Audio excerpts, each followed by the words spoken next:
warahmatullahi taala wabarakatuh. Bertemu lagi dalam rancangan Borak Kopi di KK Kuantan atau College Community Kuantan, yang mana pada hari ini kita bawakan pada anda seorang ketua program daripada teknologi pembuatan, iaitu Encik Hadri, yang akan berkongsi dengan kita mengenai bagaimana peluang-peluang dan juga apa program-program yang diajar dalam teknologi pembuatan ni.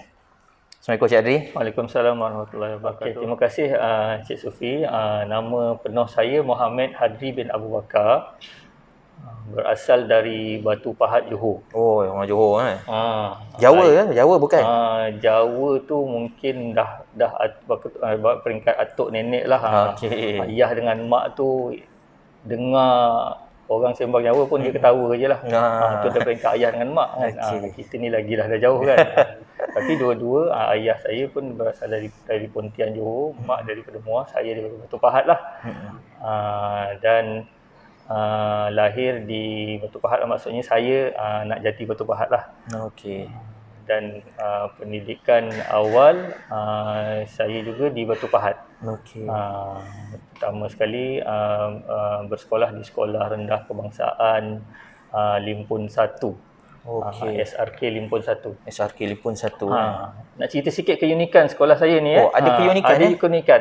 Okey, boleh. Sekolah saya ni dia berkongsi satu pentadbiran sekolah yang lagi satu. Okey. Dipanggil SRK Limpun 2. Oh, maksudnya satu pentadbiran ada dua sekolah. Dua pentadbiran berbeza. Oh, okey. Guna satu sekolah yang sama. Oh, macam tu. Macam itu. Dua sekolah yang berbeza, dua pentadbiran sekolah yang berbeza, guna satu kawasan sekolah yang sama. Jadi kalau sukan ke apa ke, memang kita ni bermusuh lah. Bukan berkawan, bermusuh. Walaupun satu tempat. Jadi apa keunikannya? Keunikan yang saya rasa memang takkan ada lah. Dan sekolah yang macam ni, sebab apa? Masa saya darjah 1, saya di SRK Limpun 1 ni di sesi pagi. Okey. Jadi SRK Limpun 2 ni di sesi petang. Bila saya darjah 2, saya pula SRK Limpun 1 di sesi pagi, di sesi petang. Okey. SRK Limpun 2 tu pula di sesi pagi. Oh, dia bertukar. Okey. Bagilah saya darjah 3, saya SRK Limpun 1 di sebelah pagi, SRK Limpun 2 di sebelah petang. Macam itulah selama 6 tahun kami bergila-gila sesi. Kami bergila-gila sesi. 1 tahun pagi, 1 tahun petang, 1 tahun pagi, 1 tahun petang. Sampailah saya habis darjah 6. Tetapi alhamdulillah saya dengarlah ni dah kurang lebih 20 tahun lebih ni. Dan kawan saya yang satu sekolah dengan saya sini, dia pula dah jadi cikgu. Bukan cikgu, apa ni, yang dipertua PIBG sekolah. Kawan saya yang satu kelas berkhidmat pula untuk sekolah yang dipertua PIBG sekolah. Dia beritahu sekarang ni sekolah kita dah satu sesi saja. Sekolah yang pentadbiran satu lagi tu dah ada bangunan sekolah yang lain. Dah ada bangunan sekolah. Dah ada bangunan sekolah yang lain. Jadi selepas tu Cik Hadri menyambung pengajian? Okey, selepas habis 6 tahun di peringkat sekolah rendah, saya terus menyambung pelajaran di Sekolah Menengah Datuk Bentara Luar. Okey. Sebelah je sekolah dia. Sekolah Menengah Datuk Bentara Luar. Kalau nak tahu, Sekolah Menengah Datuk Bentara Luar ni sekolah projek sukan lah. Kalau untuk negeri Johor, dia antara sekolah projek sukan lah. Okay, macam Cik Adri ada terlibat dengan sukan juga lah. Adalah juga sikit-sikit lah. Sukan kan. apa tu?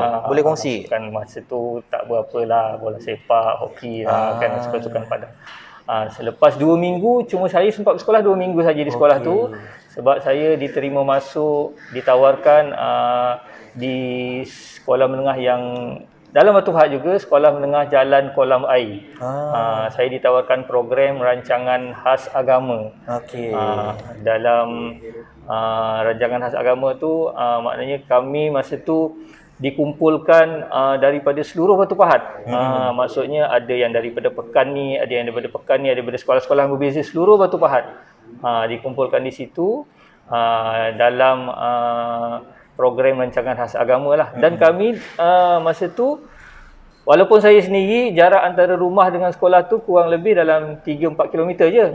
Tetapi kerana program rancangan khas agama tu, kami diwajibkan untuk duduk di asrama. Maksudnya sekolah berasrama sekolah penuh asrama, ni? tak, bukan asrama penuh kan. Jadi sekolah berasrama yang asrama harian, tetapi yang dah diprogramkan untuk rancangan khas agama ni, kami kena duduk asrama. Jadi daripada tingkatan 1 dah kira dah merasai pengalaman duduk di asrama lah. Baik. Selepas habis penilaian menengah rendah PMR, dan kami dicabar oleh guru kami, tingkatan 4, saya tak mau tengok kamu semua dekat sini. Itu memang antara yang kami dicabar oleh guru kami lah, pasal rancangan khas agama ni memang sampai tingkatan 3 saja. Jadi tingkatan 4 tu kenalah pergi tempat-tempat lain. Maknanya ada yang kawan sahabat-sahabat yang excellent, yang cemerlang, dia pergi ke MRSM, Sekolah Menengah Berasrama Penuh dan sebagainya. Tetapi saya masa tu keputusan sederhana, saya menyambung pelajaran di Sekolah Menengah Teknik lah. Sekolah Menengah Teknik Segamat. Sampai tingkatan 5. Sampai tingkatan 5, tingkatan 4 dan tingkatan 5 saya mendapat pendidikan di Sekolah Menengah Teknik Segamat. Selepas itu? Selepas tingkatan 5 tu, saya memohon dan ditawarkan menyambung pengajian di Institut Teknologi Tun Hussein On. Waktu tu digelar sebagai institut lagi lah waktu tu. Dalam pada peringkat diploma lah. Dan saya ditawarkan bidang diploma kejuruteraan mekanikal serta pendidikan. Sini pun ada sedikit keunikan. Masa saya di Sekolah Menengah Teknik, sebenarnya saya dalam bidang kejuruteraan awam.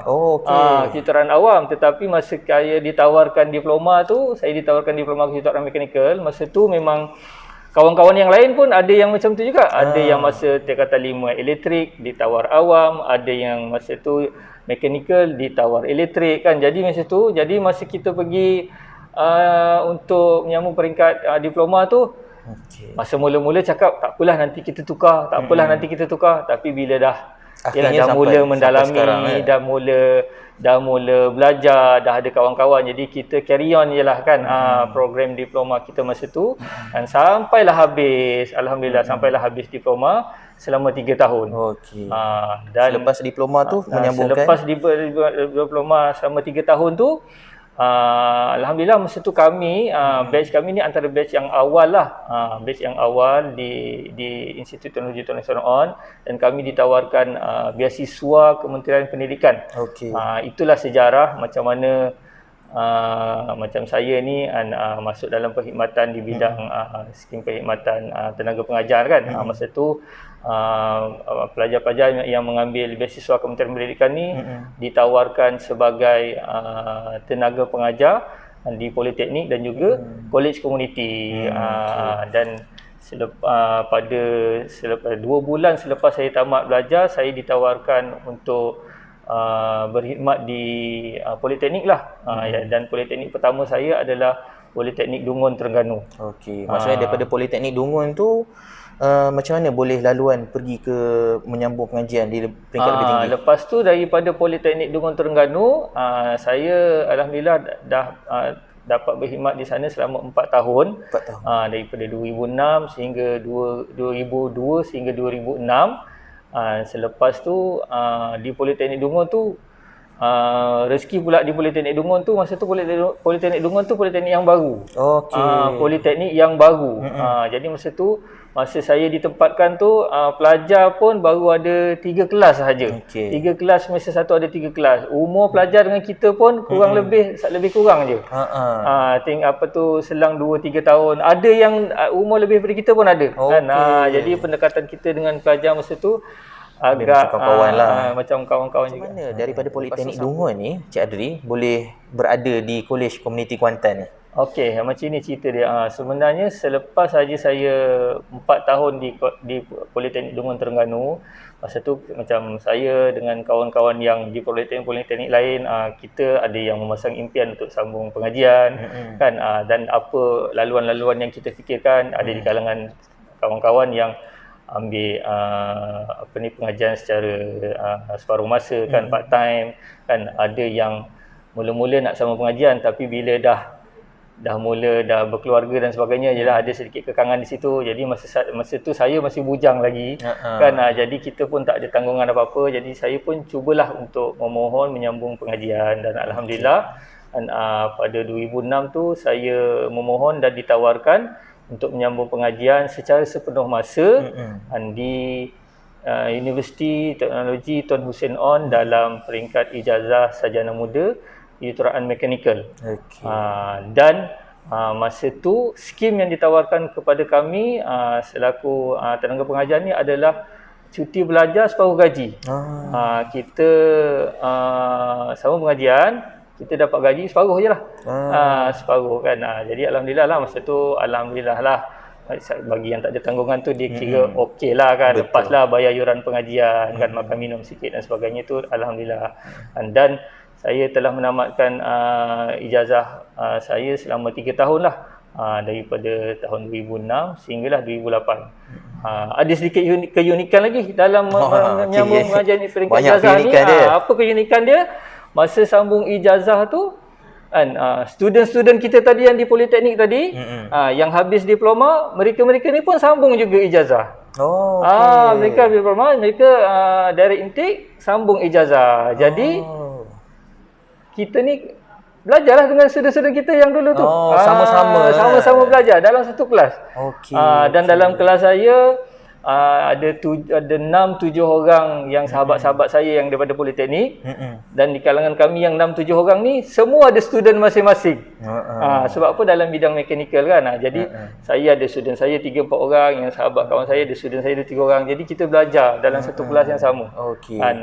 Jadi daripada situ masuk ke Kolej Komuniti Kuantan. Habis tamat pengajian di Universiti Teknologi Indonesia On selama 3 tahun.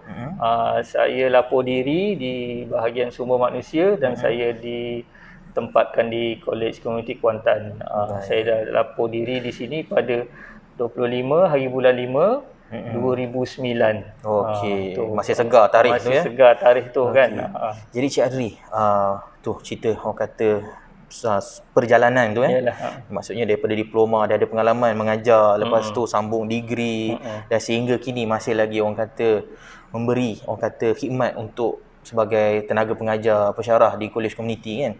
Jadi boleh tak Cik Adri selaku ketua program teknologi pembuatan ni boleh tak kongsikan sikit apa sebenarnya, mungkin ada pelajar-pelajar lepasan SPM yang diorang berminat tapi diorang tak tahu apa teknologi pembuatan ni, apa yang diorang belajar, laluan kerjaya, macam boleh kongsikan sikit. Okey, sijil teknologi pembuatan satu daripada 5 kursus yang ditawarkan di Kolej Kuantan inilah kan. Jadi dalam teknologi pembuatan ni, teknologi pembuatan tu sendiri sebenarnya memang ada di kalangan pelajar ataupun masyarakat dia tak faham kan. Dia tak tahu apa dia yang berkaitan dengan teknologi pembuatan ni. Sebenarnya teknologi pembuatan ni dia satu bidang dalam kejuruteraan mekanikal. Sebab apa, kalau daripada sekolah kan ataupun di peringkat pengajian yang tinggi, kalau kita tengok dalam bidang kejuruteraan ni, dia biasanya lazimnya masyarakat ataupun umum ataupun pelajar dia akan kenal kejuruteraan awam, elektrik, mekanikal. Betul. Kalau disebut mekanikal dia kenal. Jadi pembuatan ni satu bidang dalam mekanikal. Sebab apa, dalam mekanikal ni sebenarnya banyak pula dia punya cabang dia kan. Ada pembuatan, ada automotif, ada bahan, ada aeronautik, perkapalan dan sebagainya. Kalau kita tengok memang banyaklah sangat bidang. Kalau tengok dalam senarai UPU dan sebagainya itu dia banyak bidang tu kan. Jadi dan dalam teknologi pembuatan ni pula kan, antara kalau macam di Kolej Komuniti Kuantan ni, antara subjek utama ataupun bahagian-bahagian utama yang kita akan dedahkan kepada pelajar adalah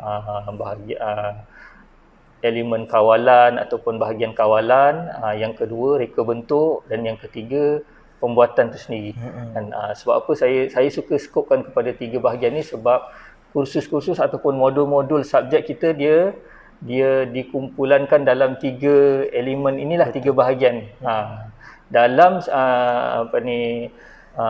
bahagian kawalan kita ada subjek-subjek seperti asas hidrolik dan pneumatik, lepas tu asas PLC, dan dalam bahagian reka bentuk pula adanya asas lukisan kejuruteraan kan, adanya AutoCAD, CAD 2D dan juga adanya CAD 3D. Jadi pelajar akan belajar tentang bagaimana untuk mereka bentuk lah, daripada lukisan tangan sampailah kepada desain menggunakan komputer. Dan dalam elemen ataupun bahagian pemesanan pula, pelajar akan didedahkan daripada asas workshop, asas bengkel, macam mana cara guna alatan tangan kan, guna tukul besi macam mana kan. Walaupun nampak mudah guna tukul besi, apa yang susahnya kan, tapi sebenarnya ada cara kan, ada kaedah kan. Jadi daripada asas, lepas tu pemesinan konvensional, macam mana pelajar mula untuk belajar mengendalikan mesin secara manual. Lepas tu ada CNC. CNC ni mesin yang dioperasikan oleh sistem lah, oleh komputer. Pelajar tu belajar untuk kawal mesin tu menggunakan komputer. Menggunakan komputer. CNC CNC. Jadi ini 3 elemen ataupun 3 bahagian yang utamalah dalam teknologi pembuatan.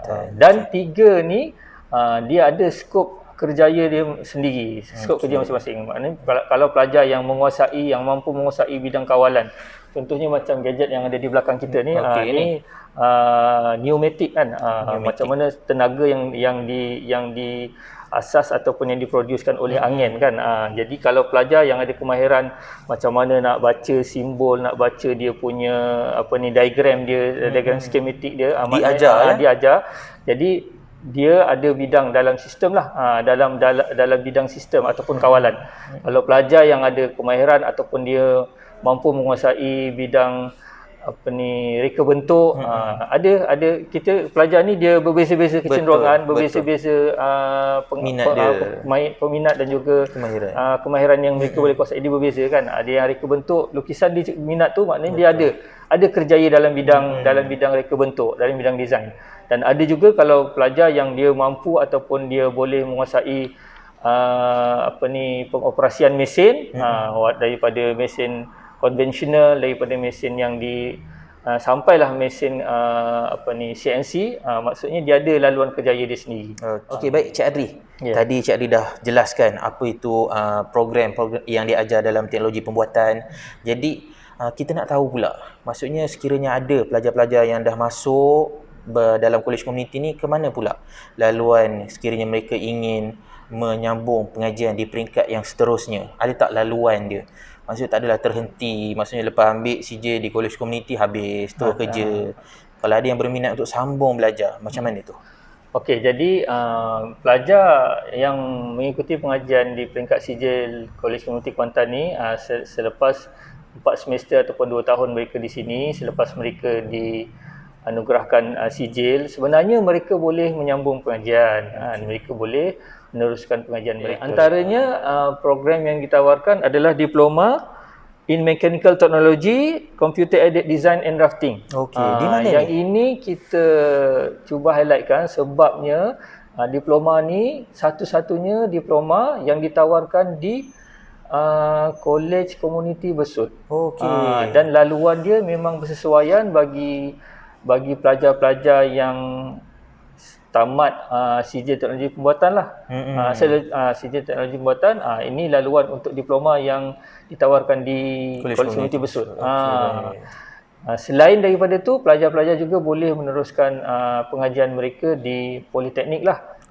Macam sekarang ni kalau kita tengok ataupun kita buat tinjauan di politeknik kita, kadang-kadang ada juga, tak ramai sikit tu mesti ada yang lulusan daripada Kolej Komuniti Kuantan.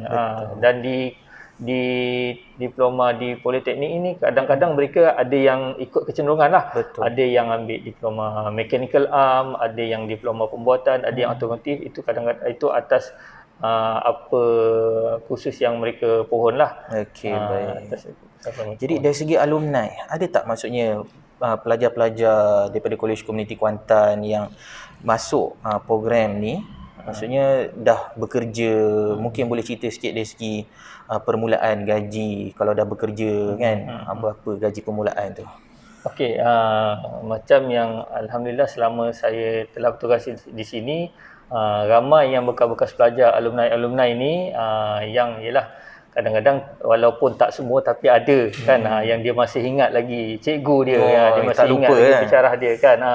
Jadi ada masa kadang-kadang mereka hubungi kita kan, mereka bertanya khabar dengan kita dan kita pun dapatkan feedback, dapatkan maklum balas daripada mereka kan, di mana mereka sekarang kan, kerja apa dan sebagainya. Jadi alhamdulillah setakat ni ada pelajar-pelajar yang mempunyai kerjaya yang baik lah.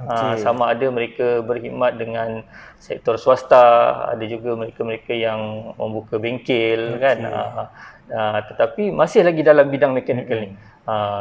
Sama ada dalam bidang pembuatan tadi ataupun dalam bidang-bidang yang lain sikit lah, tetapi masih dalam sektor dalam bidang mekanikal. Jadi macam ada pelajar saya yang sebelum ni tu yang dia sedang berkhidmat dengan syarikat di Kerteh kan. Syarikat apa tu? Boleh kongsi? Kalau tak silap dia buat bekerja ataupun mengambil kerja dengan Petronas lah kan, pakai overall kuning, dia hantar gambar dekat pelantar dekat laut kan.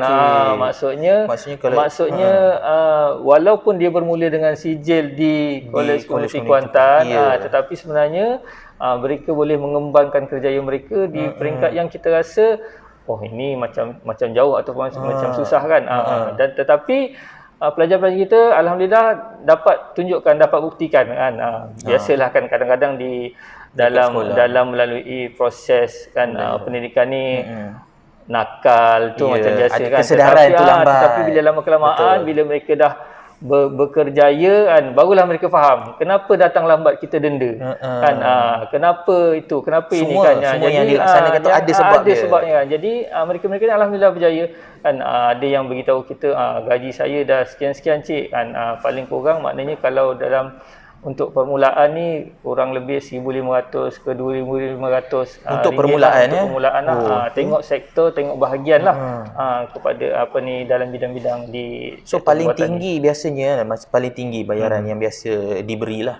Maksudnya ada tak pelajar-pelajar kita? Maksudnya paling tinggi setelah mungkin lama berkhidmat paling tinggi. Paling tinggi kalau tengok selama mana mereka berkhidmat dengan bidang tu, dalam sektor tu ataupun pada dalam company tu, dan sejauh mana task ataupun kesulitan tugasan lagi sulit, lagi tinggi bayarannya yang diberi kepada mereka, maknanya lebih besarlah bayaran ataupun imbuhan yang mereka dapatkan. Maksudnya benda tu bukan mustahil lah. Ya, bukan mustahil. Jadi kalau ada pelajar-pelajar kat luar sana yang berminat, maksudnya mungkin di peringkat sekolah masih lagi belum, orang kata ada terbuka hati. Jadi ini adalah salah satu bukti yang kita bawakan untuk orang kata ada peluang. Maksudnya masuk di kolej komuniti walaupun kata sijil, walaupun itu, tapi ada peluang dia. Kita dah tunjuk ada bukti alumni kita yang telah berjaya hingga ada yang dapat gaji yang besar. Okey, baik Cik Adri, terima kasih atas perkongsian tadi. Jadi sebelum orang kata kita berakhir borak kopi kita hari ni jadi boleh tak kita nak minta nasihat sikitlah daripada orang yang dah lama sebagai pensyarah ni, nasihat dan saranan kepada penonton-penonton dan juga pelajar-pelajar di luar sana. Sebab kadang-kadang ada yang tak tahu kolej komuniti ni berada di mana, kolej komuniti Kuantan ni kat mana. Lepas tu kolej komuniti Kuantan ni ada juga yang ingat kolej komuniti ni swasta, bukan di bawah pengajian awam. Jadi kita nak bagi tahu dengan keadaan fasilitis yang disediakan, peluang yang ada, mungkin Cik Adri boleh kongsikan sikit nasihat bagi adik-adik yang berminat ataupun ingin menceburi bidang teknologi pembuatan ni. InsyaAllah Kolej Komuniti Kuantan ni adalah tempat yang tepat bagi anda, kerana di sini insyaAllah kami akan cuba memberikan pendidikan ataupun sentuhan yang terbaik lah di bahagian kami, di peringkat kami kepada adik-adik semua. Kerana apa? Kerana dalam bidang pembuatan ni memang bidang ni sangat meluas kan, dan biasalah kan, kadang-kadang satu-satu perkara tu kita belum cuba, jadi kita tak tahu kan, kita tak tahu sejauh mana kan perkembangan ataupun kemampuan kita. Jadi di sinilah tempat untuk adik-adik untuk menyerlahkan, menunjukkan kemampuan, mengeluarkan potensi diri masing-masing. Supaya apa? Supaya dengan berada di sini 3 semester, 4 semester, insya-Allah kan, sebenarnya bukan daripada kami, tapi itulah sebenarnya potensi dan juga kemampuan yang ada pada diri adik-adik masing-masing kan, untuk meneruskan, untuk mengembangkan bakat ataupun melihat peluang-peluang kerjaya dalam bidang pembuatan ni. Kan macam yang kita dah beritahu tadi kan, bagaimana alumni-alumni sebelum ni kan, mereka juga bermula dengan masalah yang sama kan, macam mana nak mula kan, tak tahu dan sebagainya. Tapi bila dah masuk, bila dah mendaftar, bila dah mula belajar, bila dah ada minat, barulah nampak kecenderungan kan, bakat, potensi diri kan, maka mereka boleh pergi jauh kan. Kalau ada di kalangan mereka yang nampak terus bidang kerjaya, kadang-kadang tak perlu sambung belajar, terus saja kan memohon pekerjaan di sektor-sektor tertentu kan. Kalau ada mereka yang masih lagi belum bersedia tapi mereka rasa nak sambung belajar, boleh sambung pengajian lagi kan, diploma dan sebagainya. Yang penting yang sebenarnya tidak penting di mana anda bermula, tetapi yang pentingnya di mana anda berakhir kan. Jadi itulah saranan saya kepada adik-adik di luar sana lah, insya-Allah. Baik. Okey, jadi saya suka ayat yang last tu. Tidak penting di mana anda bermula, yang penting di mana anda berakhir. Jadi mungkin kadang-kadang kita dengar ada pelajar-pelajar yang waktu sekolahnya mungkin tidak begitu menyerlah. Jadi di sini kami sediakan peluang. Maksudnya untuk anda-anda di luar sana, pelajar-pelajar boleh masuk belajar dekat college community. Kita sediakan bukan setakat teori dan juga praktikal. Sebab tu kadang-kadang kita tanya industri, mereka suka dengan student-student daripada college community. Betul Ya, betul. Jadi sebagai akhirnya kita nak ucap terima kasih lah kepada Encik Adri kerana beri, orang kata, luangkan masa bersama, berkongsi pengalaman, berkongsi orang kata maklumat-maklumat yang saya pun sendiri banyak juga maklumat-maklumat yang saya tak tahu. Jadi adik-adik yang dekat luar sana, jangan lupa follow, like dan share Facebook, Instagram, YouTube College Community Kuantan, dan sehingga kita berjumpa lagi. Tapi sebelum tu, saya nak ucapkan terima kasih kepada Cafe Dandelion College Community Kuantan yang menaja minuman kita pada hari ini. Sebab tu dinamakan cafe, program kita ni iaitu program Borak Kopi. Jadi sebelum akhir kita nak bagi kopi lah dekat Cik Adri ni sebagai orang kata rasa. Jadi penonton-penonton yang nak tahu kat mana Cafe Dandelion ni, Cafe Dandelion ni di bawah College Community Kuantan yang berada di Intech Center. Jadi dibuka setiap pagi 8 hingga pukul 5 petang. Boleh datang, ada banyak menu, kuih-muih dan juga kopi tu sendiri. Boleh datang rasa di kafe tersebut. Cik Sufi boleh belanja saya lah kot lepas ni. Okey, boleh. Lepas ni kita pergi minum. Ramai-ramai sehingga kita berjumpa lagi dalam Borak Kopi KK Kuantan dalam episod yang seterusnya. Cik Adri, kopi dia. Terima kasih.